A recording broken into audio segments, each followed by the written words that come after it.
Hi, Kathy. Good morning. Good morning. Well, we are talking today about decision making. Yeah. And you and I have quite a background about when we've had to make a decision and when we voluntarily wanted to, and when circumstances delivered the news that we had to make a decision and the process of that. Can you tell me maybe one time where there was a big decision you had to embark on and what that Yeah. was like? Yeah. I love helping other people through change, but I've also struggled in my own big life decisions. One of them was 6 years ago. I was doing my life's work for 14 years, and one day I got laid off. It was a shock to everybody around and myself. And I had a big mortgage, living in a big city with a young daughter and wife, and I'm the breadwinner. So it was a really stressful, scary time, and I didn't have financial security. So I was just scrambling, like survival mode. But I have like decades of experience, and I talked to so many people, and they gave me so many different threads of advice and encouragement.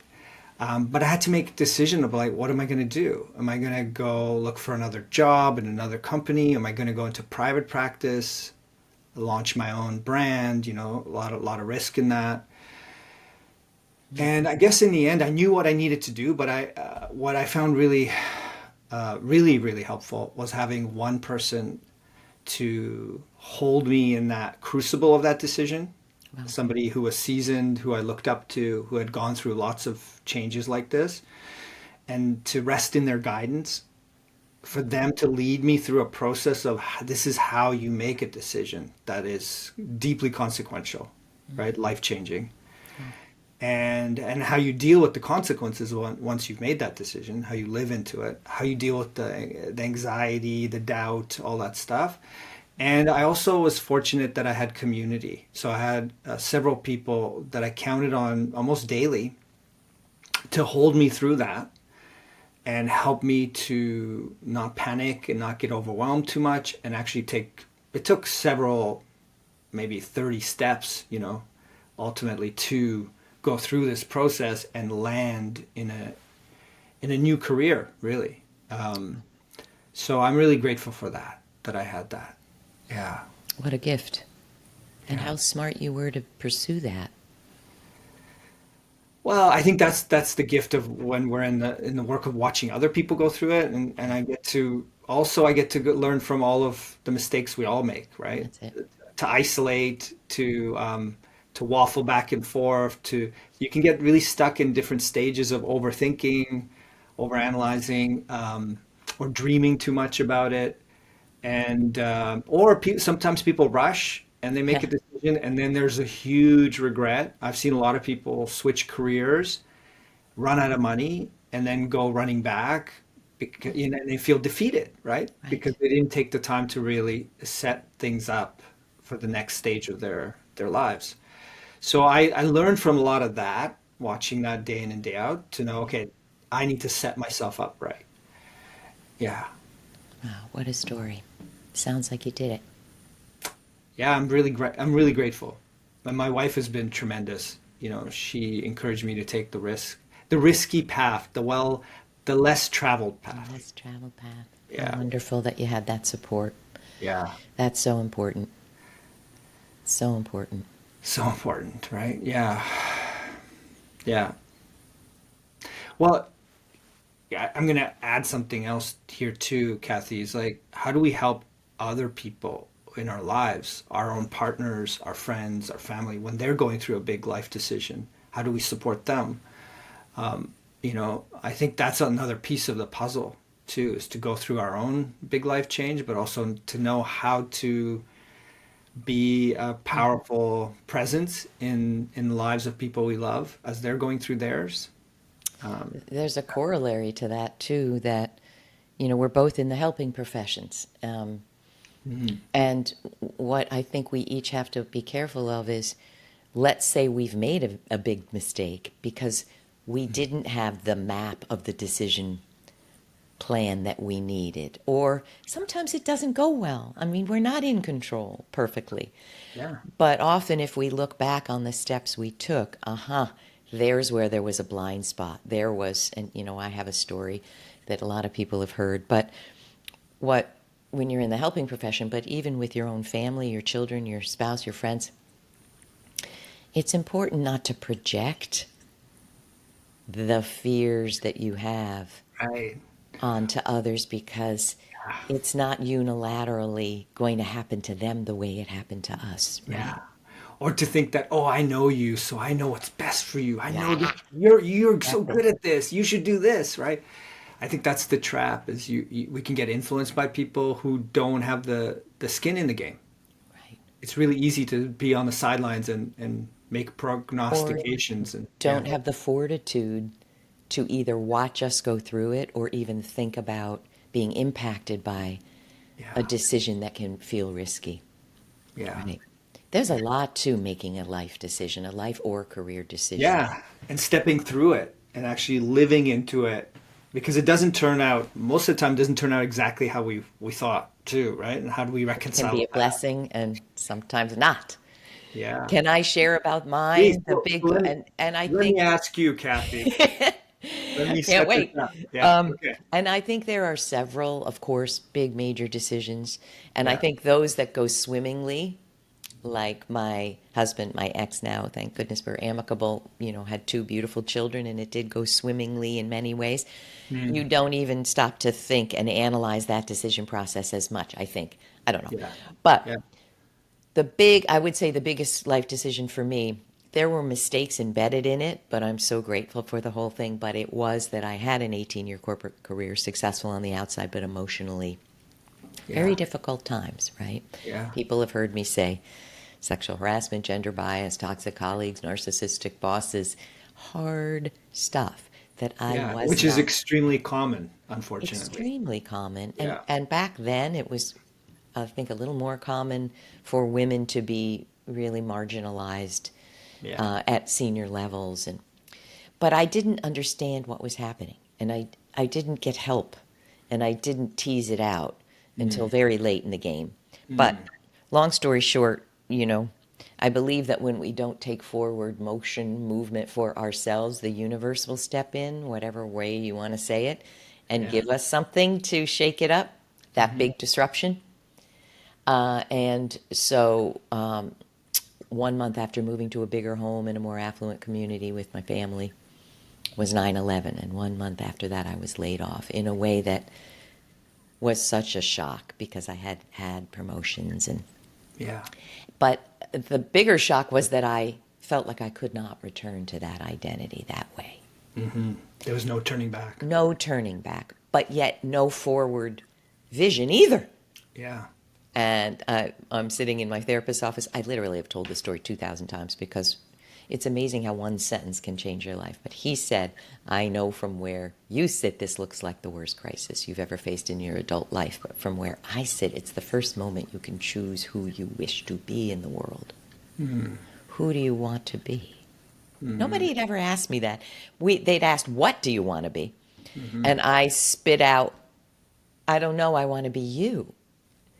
And he laughed and he said, what a great coach. He was a therapist, but he said, what does that mean to you? And I said, I don't know, but I want to help people, not hurt people and be hurt. That was it. Yeah. And he said, I think you'd make a great therapist knowing you. And there were antecedents of that. I studied psychology a little bit. I loved it. I loved to. But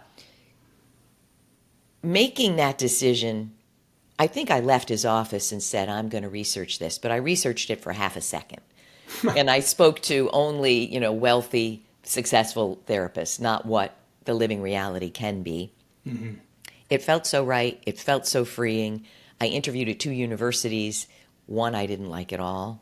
I thought, what kind of interview is that? The other I loved.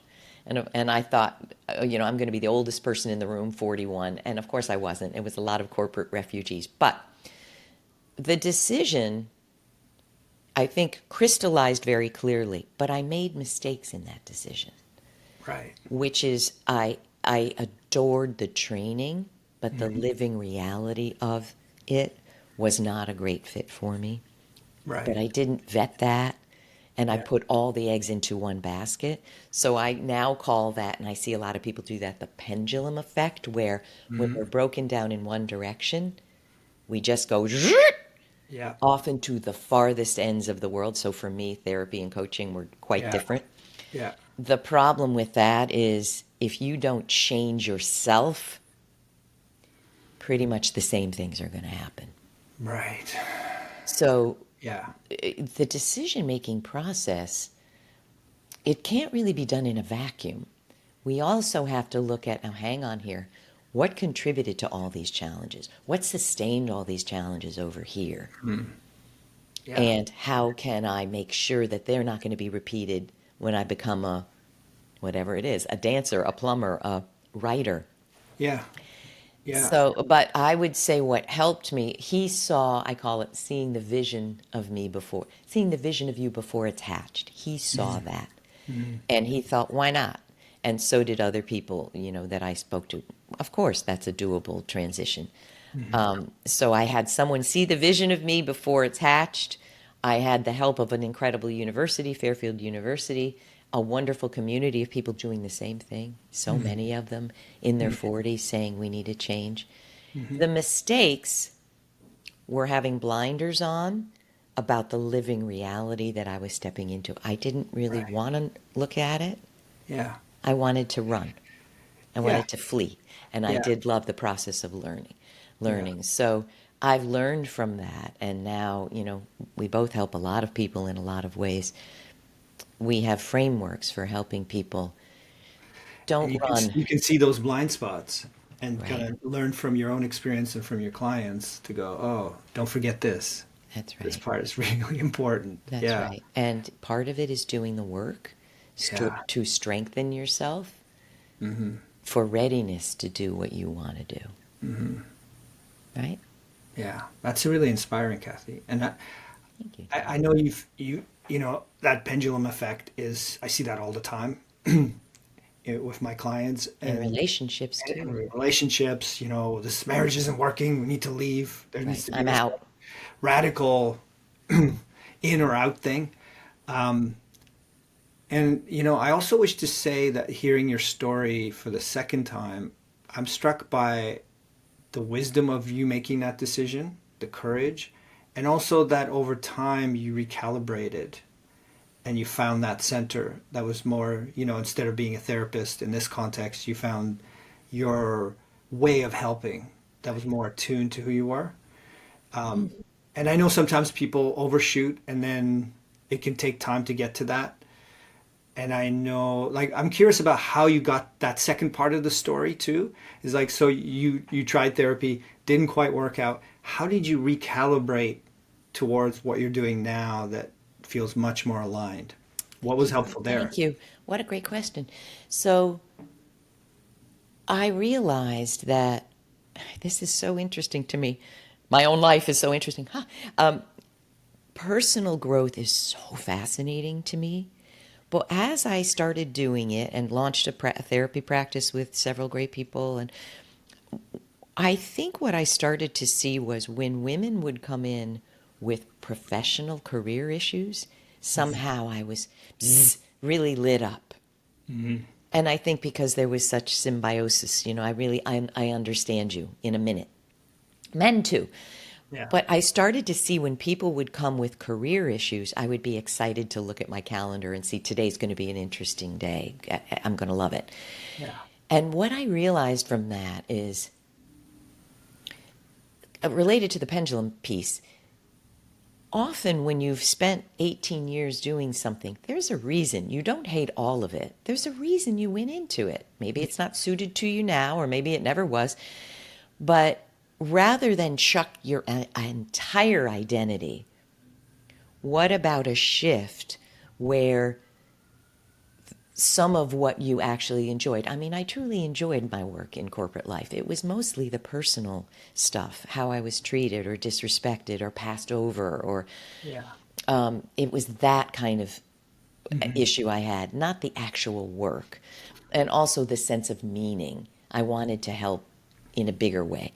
Hmm. But what I, and I remember a friend of mine said, "Do you know about coaching?"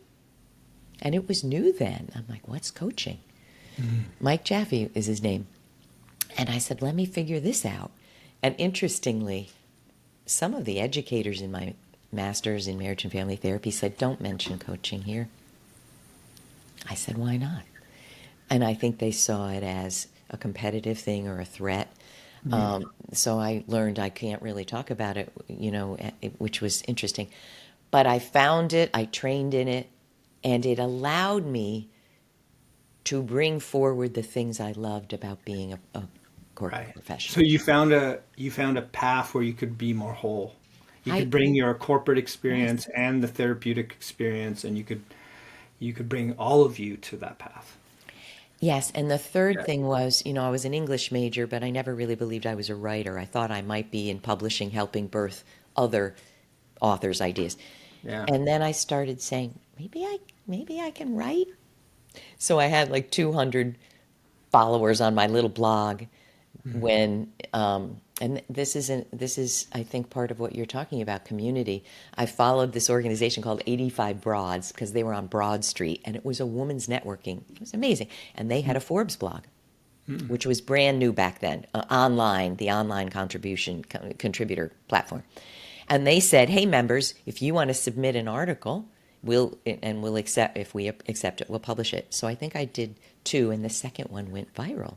And I will Mhm. never forget it. The editor of Forbes Women wrote me, it was one sentence: "Hello, Kathy, would you like your own blog on Forbes?" And part of the decision experience is when something huge falls in your lap, often we don't feel worthy. Mhm. And I thought to myself, "No, I'm not ready for that." But thank goodness I wrote, "Yes, thank you." And that was, when was that? 2011. Wow. So had I not allowed my corporate experience, my work Right. experience to come forward, I wouldn't be a Right. writer. So there was a curiosity, a desire to see, can I do this writing thing? There was a sense of you had the wisdom to be part of a network community already. That's And it. then when an opportunity came, even though it sort of challenged your self concept, you were willing to just lean into it and see what happens. There There's it a is. lot there. That's beautiful.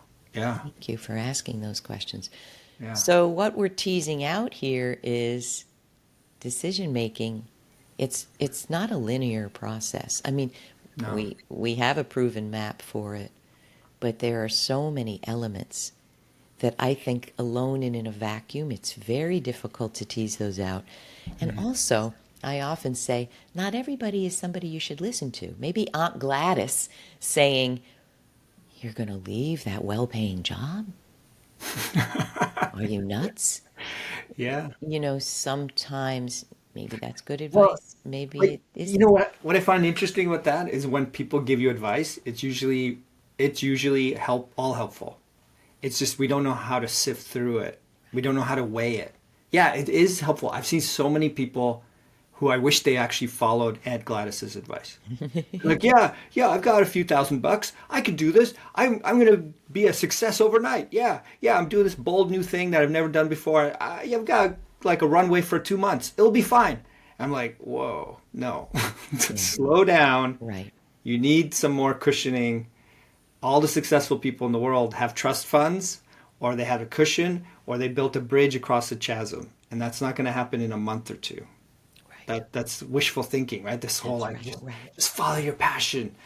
Yeah, and get lots of support, and Right. you'll need more time than you think you'll need That's right. if you're And you taking need a a risky, plan and if you you're need doing a something new and risky. Yeah, That's right. That's yeah, right. yeah. But then some people will either disregard that, or they'll weigh it too heavily and go, "Yeah, you're right. I should just go back to what I've been doing Right. and not take any chances."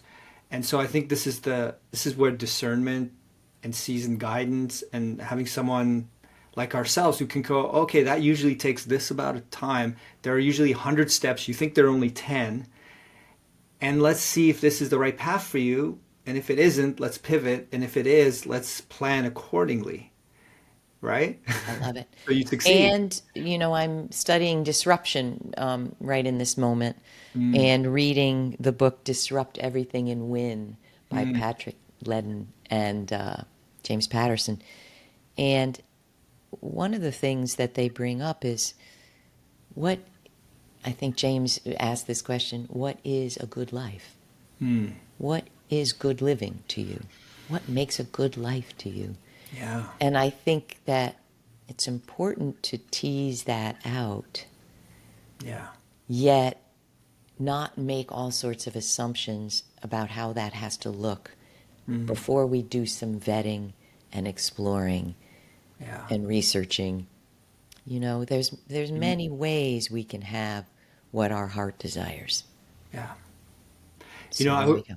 gosh, there's so much there, Kathy, but one thing I would emphasize that people don't realize in making a decision, and I've heard other people reaffirm this who do a lot of decision coaching that like I do, is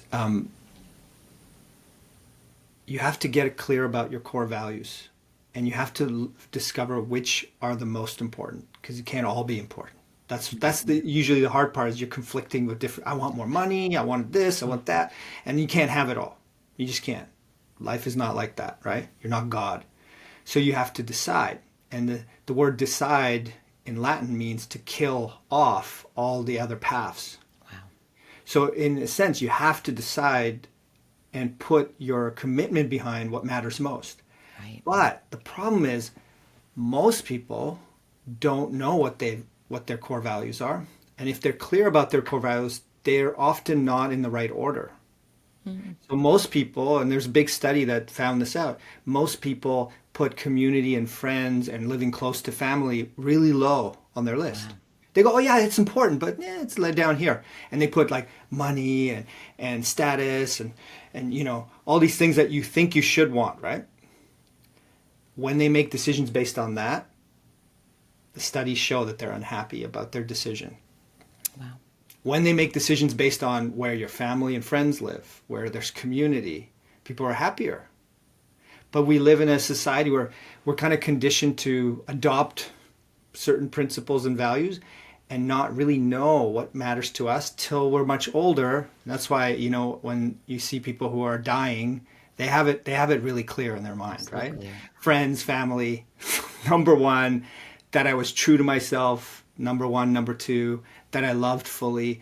And yeah, I made an impact. I did some beautiful work, and they're all important. But that's the part I find that kind of nuance Right. where you need some guidance to help you figure out what's most important to you.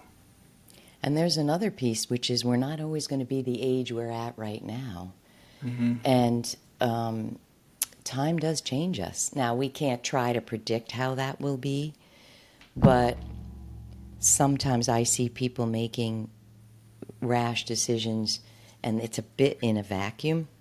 And it's also, Yeah. given today's world where we're comparing ourselves to thousands of people, oh dear, I mean, it's really messing Work of with. the devil to compare, as they say. Right? Yeah. It's all about visibility and impact Yeah. and status Yeah. and money. It's not helping us, I think, Yeah. get clear on who do I want to uniquely be. It's really not helping. Yeah. And I know we both have worked with lots of people who have visibility, who have the status, who have the money and the power and are miserable. And then there's a few that are happy. And then those that are happy are because they're aligned with their core values and they're serving their core values, and they happen to have a lot of wealth and they have a way to spread that with lots of people that they're influencing. But it comes because they are being true to themselves, right? I agree. Yeah. I love this book by Maria Nemeth, The Energy of Money. And there's a quote Mm. there, I hope I get it right. People are happiest when they're demonstrating in physical reality what they know to be true about themselves, when they're giving form to their life intentions in ways that help others. Mm. Those are pretty true words. But first, you have to know what your life intentions are. Right. But the happiest people I know are doing a number of things, and typically they're in some way of service to other people. Well, it's a lot to unpack, that's for So sure. much here, right? Big There's so much here. decisions. Yeah, and I'm excited about our workshop because we're going to take 90 minutes to really hold people who show up through the process of how do we make those decisions? What are these steps on the map? What have you already done that you can feel good about? What have you missed? What's coming up ahead? How can you know that you've done your due diligence, right? You go, okay, I've done everything I can, now it's time. And then what comes after? How do you reconcile with this new decision that you made and How all do the you build consequences? this chapter? As Yeah, you and I have said 10,000 yeah, times, yeah. making the decision is not the whole process. No, We no. have to then live into that. Yeah. And you know what I love? I was thinking about how I met you, David. Mm, You and I, there's so many commonalities, but we come from a very different perspective, world, what we do. hmm. But it is going to be so fun to do this with you. Yeah. I'm having so I much fun already. Yeah. loving it. I Yeah. can't wait. Me too. Can't wait. It's a blessing. So there we go. Making Thanks, life guys. decisions. Yeah. Can't wait to help. See you Thank you, soon. David. See you soon.